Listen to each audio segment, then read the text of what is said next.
Hello future doctors. তো আজকে চলে এসেছি আর একটা খুব গুরুত্বপূর্ণ একটা ভিডিও নিয়ে।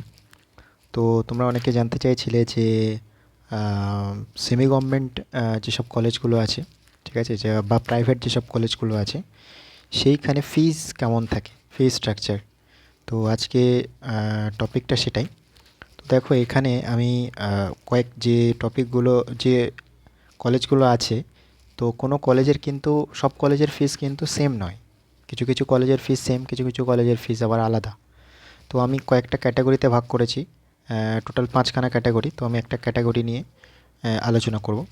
তো দেখো সবার প্রথমে যেটা, সেটা হচ্ছে তোমার কেপিসি যাদবপুরের ক্ষেত্রে, ঠিক আছে। তো অনেকেরই যারা সেমি গভর্নমেন্ট অপ্ট করতে চাও, অনেকেরই এটা পছন্দের কলেজ। প্রায় অলমোস্ট সবাই চায় যে কেপিসিতে, কারণ ওটা কলকাতার মধ্যে একদম প্রপার কলকাতার উপরে, এবং এর ফিজটাও খুব কম। দেখো আহ, এখানে কেপিসির ক্ষেত্রে তোমার যেটা দাঁড়া স্টেট কোটার ক্ষেত্রে যেটা, সেটা হচ্ছে 2 lakhs পার সেমিস্টার, ঠিক আছে, 2 lakhs পার সেমিস্টার।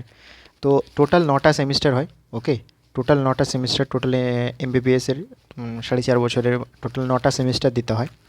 তো প্রত্যেকটা সেমিস্টারে তোমাকে 2 লাখ 2 লাখ টাকা করে পে করতে হবে, ঠিক আছে। 2 লাখ টাকা করে তোমাকে পে করতে হবে। তো টোটাল তাহলে 9টা সেমিস্টার হলে 9 × 2, ঠিক আছে, 9 × 2 তো 18 lakhs, ঠিক আছে। এবারে প্রত্যেকটা কলেজের ক্ষেত্রে দুটো জিনিস অ্যাড করে নেবে। এ তো 18 lakhs হলো, ঠিক আছে, এটা 18 lakhs হলো। আরও দুটো জিনিস অ্যাড করে নেবে, সেটা হচ্ছে 50,000 হচ্ছে অ্যাডমিশন ফি। ওকে, 50,000 হচ্ছে অ্যাডমিশন ফি। আর একটা 25,000-এর, এটা ভ্যারি করে, 25,000-এর একটা কশন মানি, আর এটা হচ্ছে অ্যাডমিশন ফি, ঠিক আছে। মানে at the time of admission অনেক কলেজ তোমার থেকে দুটো সেমিস্টারের টাকা নিতে পারে, plus admission fee plus caution money নিতে পারে। হ্যাঁ, কেপিসি সেটাই করে জেনারেলি, ঠিক আছে, দুটো সেমিস্টার ফি আর অ্যাডমিশন ফি আর কশন মানি। অনেক কলেজে তোমার 5টা সেমিস্টার নিতে পারে, অনেক কলেজে 9টা সেমিস্টার, সবগুলো সেমিস্টারই নিয়ে নিতে পারে। আইকিউ সিটিতে যেমন সবগুলো সেমিস্টারই নিয়ে নেয়, ঠিক আছে, সবগুলো সেমিস্টারের টাকা একসঙ্গে নিয়ে নেয়। ওকে, আচ্ছা। এবারে যারা, এটা তো স্টেট কোটা, ঠিক আছে, স্টেট কোটার ক্ষেত্রে। আচ্ছা, ম্যানেজমেন্ট কোটা, মানে ম্যানেজমেন্ট কোটার জন্য এলিজিবল কারা? ম্যানেজমেন্ট কোটার জন্য এলিজিবিলিটি জাস্ট তোমাকে কোয়ালিফাইং মার্কসটা পেলেই হবে, ঠিক আছে। যারা কোয়ালিফাইং মার্কস পাবে তারা সবাই এটার জন্য এলিজিবল। তো ম্যানেজমেন্ট কোটার ক্ষেত্রে তোমার 8 লাখ টাকা পার সেমিস্টার, ঠিক আছে, 8 লাখ টাকা পার সেমিস্টার। তাহলে 8-এর সঙ্গে আবার 9টা সেমিস্টার মাল্টিপ্লাই করবে, 8 9 72 লাখ টাকা। তার সঙ্গে তোমার অ্যাডমিশন ফি প্লাস কশন মানি। ওকে, তাহলে ফার্স্ট যেটা আলোচনা করলাম সেটা হচ্ছে কেপিসি। সেকেন্ড যে টাইপটা, সেই সেকেন্ড যে টাইপটা, তার 3টা কলেজ দেখো। একটা হচ্ছে আইকেআর ইমসার বলে আমরা যেটা জানি, হলদিয়াতে আছে।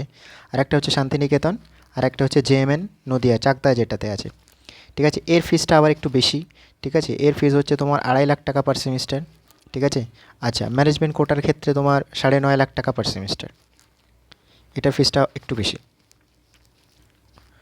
আচ্ছা, থার্ড ক্যাটাগরি যেটা, থার্ড ক্যাটাগরি ফিসটা দেখো আর একটু বেশি, ঠিক আছে। থার্ড ক্যাটাগরি ফিসটা যেটা, সেটা তোমার কী কলেজ আসছে, গৌরী দেবী মেডিকেল কলেজ অ্যান্ড হসপিটাল দুর্গাপুরে, শ্রীরামকৃষ্ণ সোনাকা এটাও দুর্গাপুরে, জিস মেডিকেল কলেজ যেটা এটা হাওড়াতে আছে, আইকিউ সিটি, ঠিক আছে। তারপর হচ্ছে জগন্নাথ গুপ্তা, এটাও তো তোমার কলকাতাতে আছে।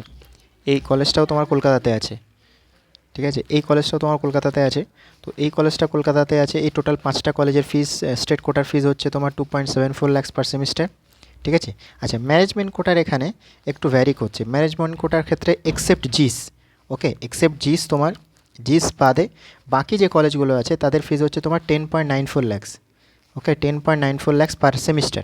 ওকে, শুধু জিসে আছে তোমার 10.85 lakhs পার সেমিস্টার, ঠিক আছে, শুধুমাত্র জিসের ক্ষেত্রে 10.85 lakhs পার সেমিস্টার। আবারও বলছি, সেমিস্টারটা কিন্তু প্রত্যেক সেমিস্টার, এটা কিন্তু পার সেমিস্টার, বছরে নয়, ঠিক আছে। টোটাল 9টা সেমিস্টার হবে, তোমাকে টাইম টু টাইম সেইভাবে পে করতে হবে। এবার কীভাবে পে করবে না করবে সেটা কমপ্লিটলি কলেজের রুলস অ্যান্ড রেগুলেশনের উপর ডিপেন্ড করে, কলেজের পারফর্মের উপর ডিপেন্ড করে, ঠিক আছে। এটা তোমাকে অ্যাডমিশনের সময় জানিয়ে দেওয়া হবে, ঠিক আছে, অ্যাডমিশনের সময় তোমাকে জানিয়ে দেওয়া হবে। আচ্ছা, ফোর্থ যে টাইপটা আছে, ফোর্থ যে টাইপটা সেইখানে দেখো, সেইখানে হচ্ছে তোমার এর ফিসটা একটু বেশি, এর ফিসটা আবার একটু বেশি, ঠিক আছে। তোমার এর ফিসটা যেটা, সেটা হচ্ছে তোমার 3.75 lakhs। এটা একটাই মাত্র কলেজে আছে, এটা হচ্ছে কৃষ্ণনগরে যে কলেজটা আছে, institute of medical science and private limited, ঠিক আছে।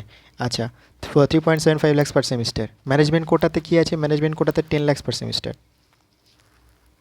ওকে। আচ্ছা, ফিফথ একদম লাস্ট যে টাইপের কলেজটা, সেইখানে তোমার দুটো কলেজ আছে। একটা হচ্ছে east West institute of medical science, যেটা বর্ধমানে আছে, আর একটা হচ্ছে জাকির হোসেন, যেটা মুর্শিদাবাদে আছে। ঠিক আছে। এই দুটো কলেজের তোমার ফি স্ট্রাকচারটা সেম। তা তোমার ফি স্ট্রাকচার হচ্ছে তোমার স্টেট কোটার ক্ষেত্রে 4 লাখ টাকা পার সেমিস্টার, আর ম্যানেজমেন্ট কোটার ক্ষেত্রে হচ্ছে 10 লাখ পার সেমিস্টার। ঠিক আছে। তো এটা সমস্ত কিছু এইভাবেই আছে। আচ্ছা, এখানে 4 লাখ পার, আরও একটা মেডিকেল কলেজ আছে। ঠিক আছে, আমি এখানে অ্যাড করে দিচ্ছি। সেটাও ফিস হচ্ছে 4 লাখ পার সেমিস্টার। সেটা হচ্ছে তোমার পিকেজি যেটা তোমার নিউ টাউনে আছে। ঠিক আছে। সেটাও কিন্তু তোমার তারও ফিস কিন্তু 4 লাখ টাকার কাছাকাছি। ঠিক আছে, তারও কিন্তু 4 লাখ টাকার কাছাকাছি ফিস হয়। ঠিক আছে। ম্যানেজমেন্ট কোটার ক্ষেত্রেও সেম হবে। ঠিক আছে, 10 লাখ পার সেমিস্টার। তো আপাতত এই একটা মোটামুটি একটা ব্রিফ আইডিয়া, তোমাদের একটা সুপারফিশিয়াল আইডিয়া এটাই। ঠিক আছে, এটা আগের বছরের ডিসকাস করলাম, তো একই থাকবে। আই হোপ, আশা করি একই থাকবে। যদিও বাড়ে কিছু কিছু সময়, কিন্তু আশা করছি এবছর একই থাকবে। ঠিক আছে। তো অনেকে তোমরা ভিডিওটা চাইছিলে। ঠিক আছে, আমি আবারও বলছি। ঠিক আছে, কাউন্সেলিংয়ের জন্য কাউকে কোনো টাকা দেবে না। কোনো কাউন্সেলিংয়ের জন্য কাউকে 1 টাকা দেওয়ারও দরকার নেই। ঠিক আছে, শুধু চ্যানেলটাকে সাবস্ক্রাইব করে দাও, আর একটু বন্ধুদের সঙ্গে শেয়ার করে দাও। ঠিক আছে, বন্ধুদের সঙ্গে শেয়ার করে দাও, একটু লাইক করে দাও, সাবস্ক্রাইব করে দাও, দ্যাটস ইট। আর কিছু নয়। আসলে লাইক সাবস্ক্রাইব করলে কি হয়, মোটিভেশন পাওয়া যায়, আরও ইনফরমেটিভ ভিডিও নিয়ে আসার একটা মোটিভেশন পাওয়া যায়। ঠিক আছে। তো লাইক করে দাও, সাবস্ক্রাইব করে দাও। আর আর নেক্সট যদি অন্য কোনো বিষয়ে ভিডিও, অন্য কোনো বিষয়ে যদি জানতে চাও, তাহলে সেটা কমেন্ট সেকশনে জানিও, আমি সেটা নিয়ে আরও একটা ভিডিও বানিয়ে দেবো। তো আজকের মতো এইখানেই শেষ করছি। দেখা হচ্ছে পরের ভিডিওতে।